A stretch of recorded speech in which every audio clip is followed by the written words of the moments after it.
What did I do? She looked me right in the eye and said, Tony, you sold me. That's what I was supposed to do. That's what I was taught to do. Did it pretty well. But the way she said it had a very different meaning, didn't it? You sold me. People love to buy. Never, ever want to feel that they've been sold. When they feel they've been sold, they feel they've been had, taken advantage of. And this happened over and over and over again.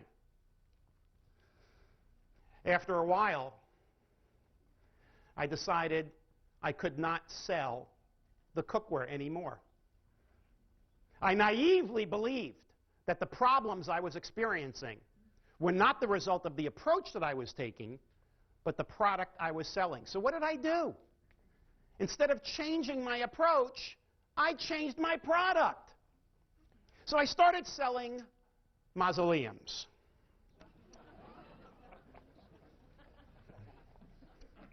I needed a counselor. Did that for 1 year till I ran out of prospects. Sold life insurance for a year. Sold burglar and fire alarms for a year. Until I finally got it. Wasn't the products, because I was getting the same results. It was my approach. I finally realized in the early 70s that maybe, instead of changing the products, maybe I should change my approach. So I started looking for another approach to selling, an approach that made me feel good about what I was doing, made me feel proud about what I was doing, but more importantly, made my customers feel comfortable about what I was doing. Now, in 1979, all of that research led to my first book, which was called Non-Manipulative Selling. Now, over the years, I changed the title. Today, I call it Collaborative Selling. Non-manipulative selling was too difficult to pronounce, so today it's collaborative selling. But here's what I realized. In doing all my research, I realized that anybody who is in the business of getting or keeping customers. By the way, just out of curiosity, how many of you fall into that category? Your responsibility in your job is either to get and or keep customers. Can I see your hands? All right, good. So I have plenty of people in here. I realized that anybody in the business of getting and keeping customers has to go through a series of steps before they get to the ultimate position in terms of a relationship with their customers or clients. Now again, anybody in sales knows that the very first step that you have to do is to find a prospect. How many of you actually prospect? Can I see your hands? All right, how many of you actually do cold calls? Can I see your hands? How many like cold calls? A lot fewer. A lot fewer. So here's the issue. In prospecting, there's a whole series of skills that we need to develop to master appropriate, effective prospecting. I call them marketing skills. All of those things that you do to uncover prospects and eventually get in front of them. Now, when I was selling, everything was activity. You know, go out, call on as many people as you can, and through the law of averages, through percentages, you're going to get some appointments and you're going to make some sales. It wasn't working smarter necessarily, it was just simply working harder. So I would be calling on all these prospects, whether they had a need or not, whether they were profitable or not, whether they had whether they were doing business with one of my competitors or not. It did not matter. We just called on everybody and anybody. Quantity was the key. But today, and probably even back then, that is really not the way to sell, is it? In prospecting, what we want to do is call on the best prospects, the primo prospects, at least initially, until we run out of those. Now, how many of you are familiar with a concept called Pareto's Principle? Anybody? Pareto's Principle? What is it? 20-80 rule. 20-80 rule. Now, the 20-80 rule basically says, in general, 20% of our customers give us 80% of our revenue, or 20% of our customers give us 80% of our profit, 20% of our products give us 80% of our sales, 20% of our products give us 80% of our profit, 20% of the salespeople in an organization make 80% of the sales. I mean, we can go on and on. So here is the key, ladies and gentlemen, when it comes to prospecting. I would like you to look into your customer database and identify, however you want, who the top 20% is. It could be profitability, it could be volume, it could be ease of selling, it could be a certain category of needs that they might have, it could be that they're pleasant to do business with, it could be customer retention, however you want to define it. But when you come up with your top 20%, I want you to paint a picture, write it down, of what these people might have in common. What is it about these top 20% that I could use in my prospecting efforts so that when I go out and prospect, I want to prospect initially, primarily, maybe even solely, for new prospects who fit the profile of the top 20%. Does that make sense? We want to look for new prospects who fit the profile of the top 20%. Now, by the way, the 20-80 rule works the exact opposite way, too. 20% of our customers give us 80% of our grief and aggravation. How many of you believe that? How many of you have at least one customer, at least one, that you'd rather not have? You have that? I'd like to fire that person. You know, too often, we have focused so much on increasing the number of customers we have. We have focused too much on market share, not enough on profitability. I'm in business for myself, and I learned early, thank goodness I learned early, that there is a big difference, ladies and gentlemen, big difference between gross and net.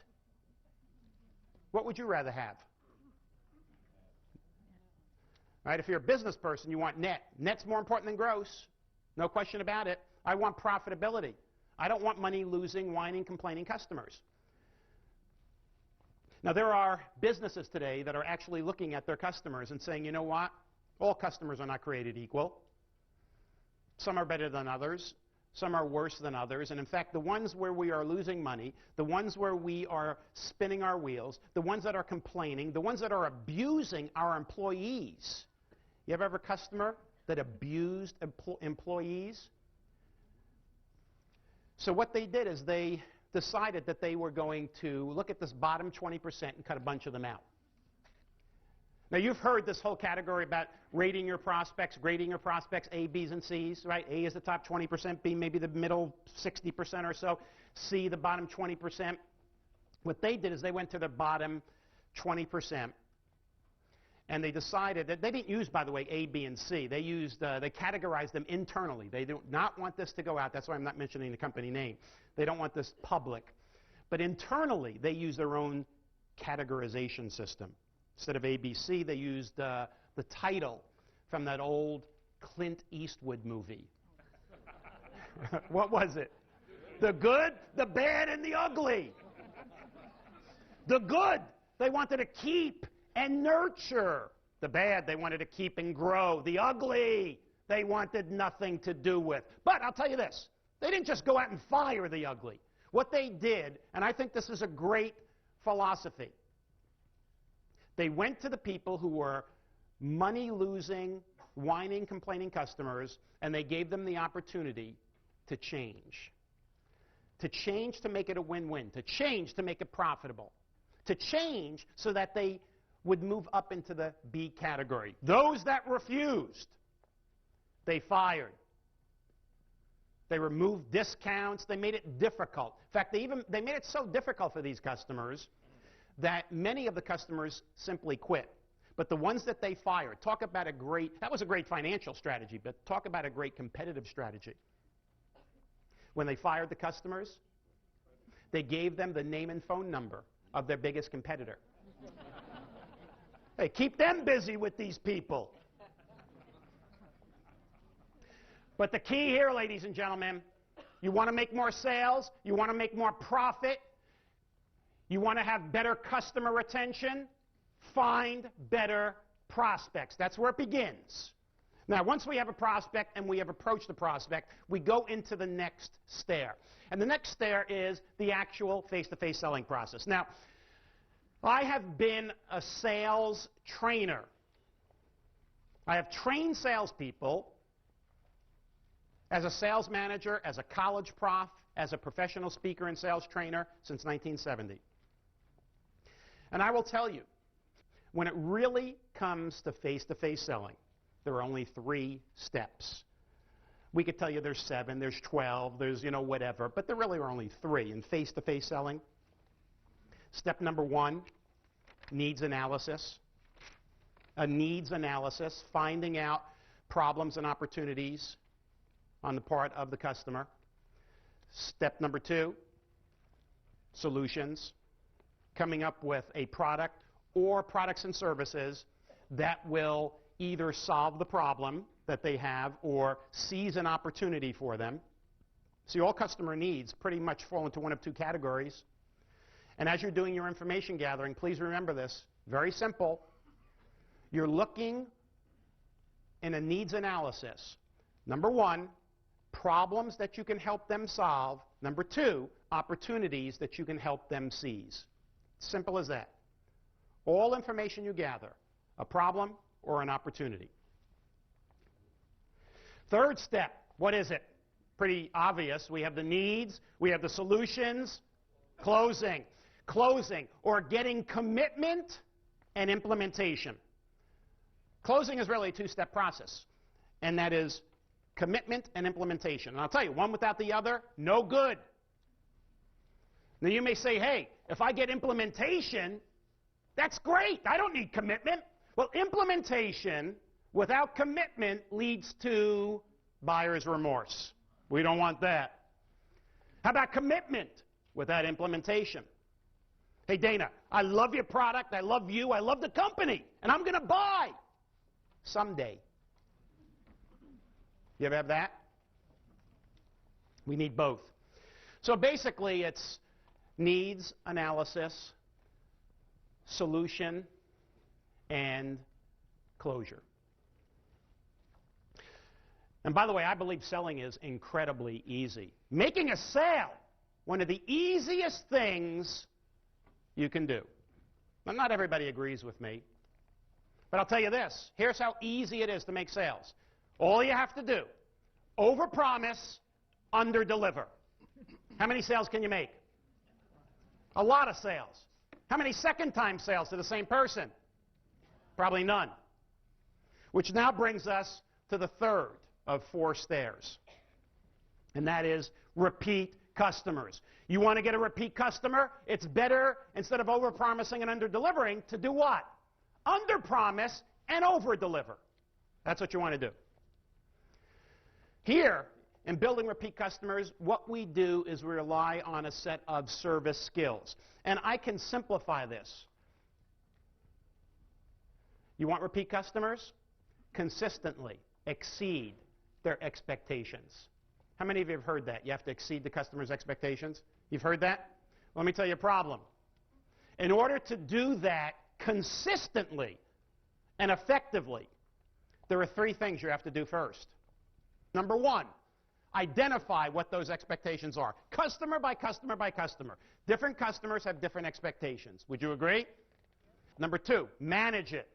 Sometimes customers have unrealistically high or low expectations.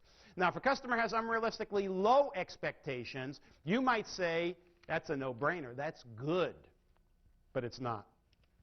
And why is it not good when a customer has too low expectations? Because anybody can meet them.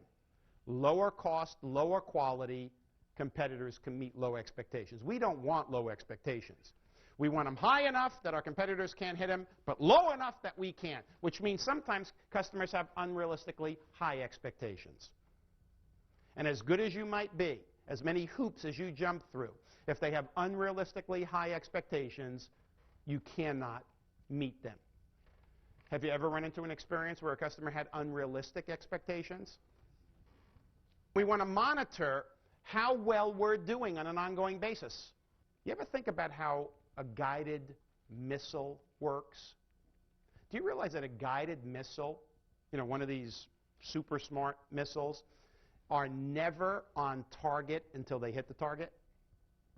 If you watch what it does, it's constantly going like this. It's constantly correcting, immediate feedback, correcting until it hits its target. And what we need to do is constantly be monitoring how well we're doing with our customers. Make it easy for customers. Make it non-threatening for customers to tell you when they have a problem, a complaint, a concern, because I think it is an incredible disservice when a customer has a problem and they don't tell you, because they never give you the opportunity to correct it, make it good, to keep them in the fold. I use an analogy here of a red phone. I worked with a company many years ago, fast food chain. They were having a lot of customer complaints, and it wasn't getting resolved. The president got disgusted with it and decided, I'm going to solve it myself. He put a telephone on the counter of every single fast food restaurant. Telephone didn't even have buttons on it, one of these super secret telephones. And it said on a big sign above the telephone, "Dear customer, if you have a problem at this restaurant that is not resolved to your satisfaction, please pick up the phone. It will ring on the desk of the president, and the president will resolve your problem." So he installs all these phones all over the southeast in his restaurants. Doesn't get a single phone call for 2 weeks. He thinks that the phone company made a mistake in the installation. And he found out that that wasn't the case. Here's what he did find out. Here's why he wasn't getting any calls. You're the manager of the restaurant, and a customer is reaching for the phone. They were jumping over the counter to solve the customer's problem so they would not pick up that phone. So we want to identify, manage, and monitor expectations, and if we do that, we will consistently exceed them. And when you exceed a customer's expectations, you create a moment of magic. When you fall short, a moment of misery. Now, a lot of people, if they could get up to that third step, they would say, I have made it. That's repeat business. That's referrals. But I think that there is a higher step. And that step is called apostle. An apostle. What is an apostle? We don't have many apostles, I'll tell you that. In our customer base, there's not a lot, but I'll bet just about everybody has at least one. An apostle is a raving fan, a business advocate, somebody who is out there in the marketplace preaching the gospel for you. Incredible word of mouth. They're like an unpaid salesperson who is helping you. Now, you don't have to ask them for referrals. What do? They send it to you.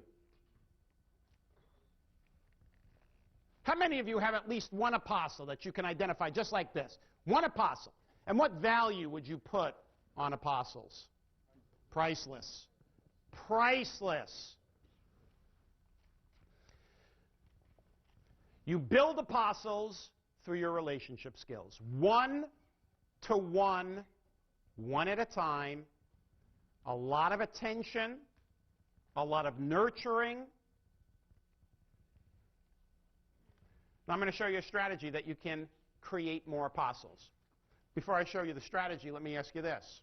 How many of you have a written plan, step-by-step action plan, on how you will increase the number of apostles that you have each and every year? You have it written down, and it's step-by-step action plan. Can I see your hands? All right. 2 people, which is 2 more than this morning. Because most audiences, I don't care how big the audience is, I rarely see a single hand go up. And the reason is, we know apostles are priceless, we love apostles, we wish we had more of them, and we just think that they happen. They either happen or they don't. You can create apostles. Now I'm going to show you something, and I guarantee you that all the time and money you invested to be here tonight, this one idea will pay it back 1,000-fold. But you need to go back and do it. And herein is the big problem. Unfortunately, many of you will not. You'll say that's a great idea, and you'll go back and you'll get back into the routine of things, and you won't put this into play. By the way, you don't need many apostles to have a significant, sustainable impact in your marketplace. Significant, sustainable. How many apostles do you think you need? It's not a lot. How many? 12. There's a good number. I don't know what that number means. Has a good ring to it. 12 apostles. That's what I want you to shoot for. 12 apostles. Significant, sustainable impact. You only need 12. That's it. Now here's my plan for you. However many apostles you have today, let's say you have 3. Right? And by the way, you may think you have 3, but I bet many of you do not. A true apostle. I've been in business 30 years as a speaker. I probably don't have many more than 12 because it takes work. It takes work to build apostles, and it takes work to keep apostles. And many people don't want to put in the time and effort. But it pays back in immense dividends. And here's how simple this is. This is as simple as it gets. You ready for this? Here's how you create more apostles. Number 1, I want you to write down the names of all your apostles. And again, I'd be surprised if many of you had more than 4, 5, 6. 6, I would be shocked. Real apostles. I'm not talking about good customers. I'm talking about apostles. People are out there just preaching the gospel for you. Number 2, I want you to look at the names of those apostles that you write down, and then I want you to write out a list of things that you do with those apostles that you might not do with your other customers, or things you do with those apostles that you do with other customers, but you do more of it and you do it better with your apostles. Now, what do you think that might be? Now, I want to show you how this works because there's a little catch here. So those of you who have apostles, if you were going to write one thing down that you do with your apostles that you might not do with any of your other customers, or you do it better or more with your apostles than you do your other, what would that be? What would you write down on that list? Anybody? Communicate. All right, now, I was hoping I'd get something like that. All right? Here's why I asked for this, because I knew I'd get something general. I communicate with them. All right? Now, that's important, but watch what we're going to do here. I want somebody looking at this list. Another person in your company looks at this list and they say, I communicate with them. What would they do? What does that mean? I communicate with them. Is that open to interpretation? Yes. How do I communicate? How often do I communicate? What mode of communication do I use? Now, so let's get specific. I'm looking for something that I write down that somebody else could look at for the very first time and say, I know exactly what to do. It's spelled out right there. So let's go back to I communicate with them. Give me a specific. Family. So you get involved with them in family-related activities? Okay. Now that's so what he's saying is with apostles, he actually gets involved in family-related activities with the apostles. So if it's a child's graduation, if it's a birthday, it's an anniversary, you may celebrate it with them. So they're probably also friends too, aren't they? There's a social aspect here. All right, so I could write that down and somebody can say, oh, all right, now I know that with apostles I am doing specific social things that celebrate events in the lives of those people, whether it's birthdays, anniversaries, graduations, whatever. Okay, that is what I'm looking for. Give me another one. Yes? After they give me a referral, I call them and let them in all the positives of that. Okay, so Whether they ask me to or not. okay, so what she's saying is after they give her a referral, she calls them back and gives them the lowdown on everything that happened, positive, negative, results, success, failure. Okay, now, I'm going to say that that is something you should do with everybody, not just your apostles. You should do that with everybody because you're going to get a lot more referrals that way. But, okay, but it is something that is very specific, and I thank you for it. Anything else? One more, ladies and gentlemen, all the way up there. You take them to seminars. Do you have one with you? All right. Are you an apostle? Take them to seminars, educational activities. All right, so these are the types of things that I want you to write down there. As many as possible. Now here's the last step. Last step. I have my apostles. I have what I do with them in as much specificity as possible. And then third and final, I want to write out a list of current customers that you can turn into apostles. Now, here's the catch. However many apostles you have written down, let's say you have written down 4, I want you to write down twice as many customers, like 8. If you have 5 apostles, you're going to write 10. If you have 3 apostles, you're going to write 6. I do not want you to get carried away and write down 20 if you have 3 apostles. It's going to fail. It's going to overwhelm you. All I'm asking you to do is however many apostles you write down, put down twice as many current customers, good customers, who, if nurtured the right way, can be converted to apostles. So, with the names of these customers, what are you going to do with them? You're going to do more of the stuff up there. The things that you do with your current apostles, you're now going to do with these targeted good customers who you want to convert to apostles. And here's what I'm telling you. You will convert, guaranteed, half of them. So in the next 2 to 3 years, if you do this, each and every year, you'll double the number of apostles that you have. If you start with 3 in 2 years, guess how many you'll have? 12. 3 years, you start with 2, you're going to have more than 12. You'll have 16. But that is a specific plan. And by the way, this should all be done on a single sheet of paper. You put it in a page protector, and you have it where you see it. Let's talk about several components of customer loyalty, all right? Building value for the customer, that's number 1. Creating a perception of difference is number 2. Number 3 is selling several different products. Number 4 is exceeding customer expectations. And 5 is building an emotional attachment. 5 ways that you can build more customer retention, more customer loyalty, and apostles. Now I'm going to go through this quickly and watch. First of all, how do you build value for the customers? By understanding a bedrock concept of collaborative selling. And here it is. In selling, as in medicine, prescription before diagnosis is malpractice. Anybody who attempts to sell a solution to a customer before fully understanding the customer's needs from the customer's point of view is engaging in sales malpractice. All the information that you gather from your customers will fall into one of 2 categories. Problems that you can help them solve, or opportunities that you can help them seize. As you're doing your needs analysis, ladies and gentlemen, put the information that you gather into one of those 2 categories. Hey, here's a problem I can help them solve.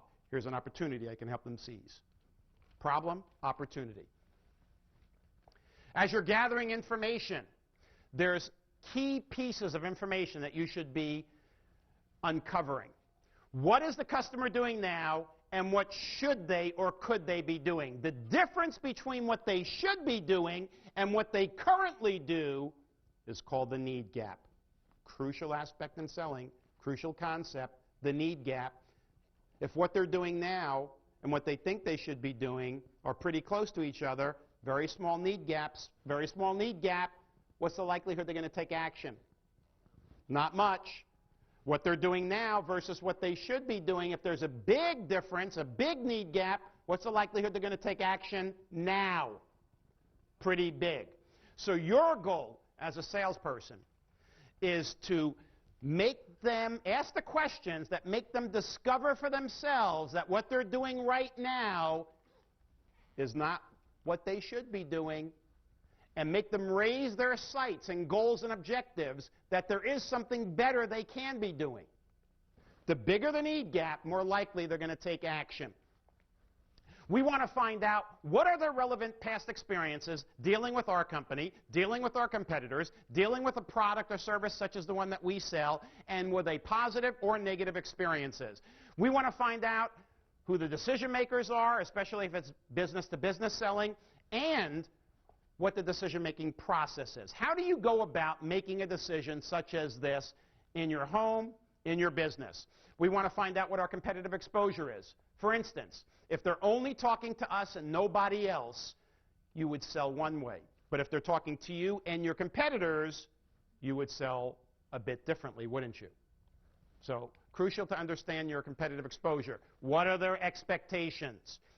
How will they judge 3 months, 6 months, 12 months down the road whether or not doing business with you, doing business with your company, buying your product or service, 3, 6, or 12 months down the road was the right decision? How will they measure that? And what's their time and budget constraints?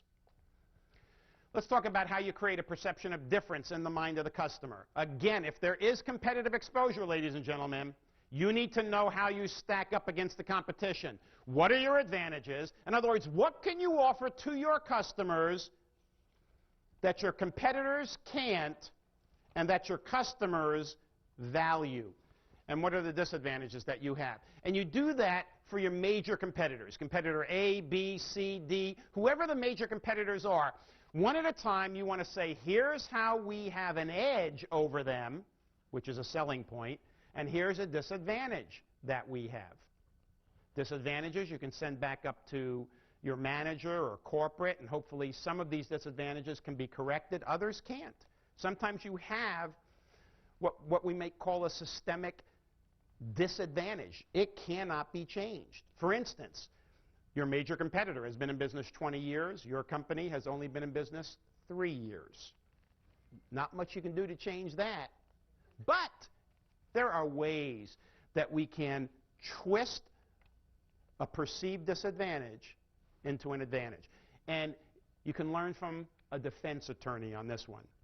Whenever an attorney is defending somebody who has something in their background that might negatively affect the way a jury looks at this person, what would a good defense attorney do? Wait for the prosecutor to bring it up? No, not at all. They bring it up, because if you bring it up in the best possible light. So if the competitor has 20 years, you have 3 years, you don't wait. You bring it up. One of the advantages that we bring to the table is that we are a new company. We're a new company, but we have a lot of experience with our top execs. But a company that is built on new technology, new platform, fresh ideas, as opposed to some of the other companies who have been around seemingly forever, and they're kind of stuck in an old mentality. We never mention company names, but we bring up and we put a positive spin on it. Now, what about products bought from you? What we need to do, ladies and gentlemen, is cross-sell as many products and services as possible. And here's why. The more products a person buys from you, the less likely they will take their business elsewhere. Here's a rule of thumb. Anybody in here from a bank? Anybody from bank, savings and loan, all right, credit union? Here's an interesting thing that we learned many, many years ago. When a customer buys only a single product from the bank, checking, savings, loan, credit card, whatever it is, only one product, there's a 50% chance that within 12 months they'll take their business elsewhere. But if you can sell them two different products, instead of a 50% chance of losing the customer, it drops to 10%. 3 products, 5%. 4 products, 3%. So the more products you sell, it's almost like putting golden handcuffs on the customer. It's harder for them to get out the more products they have.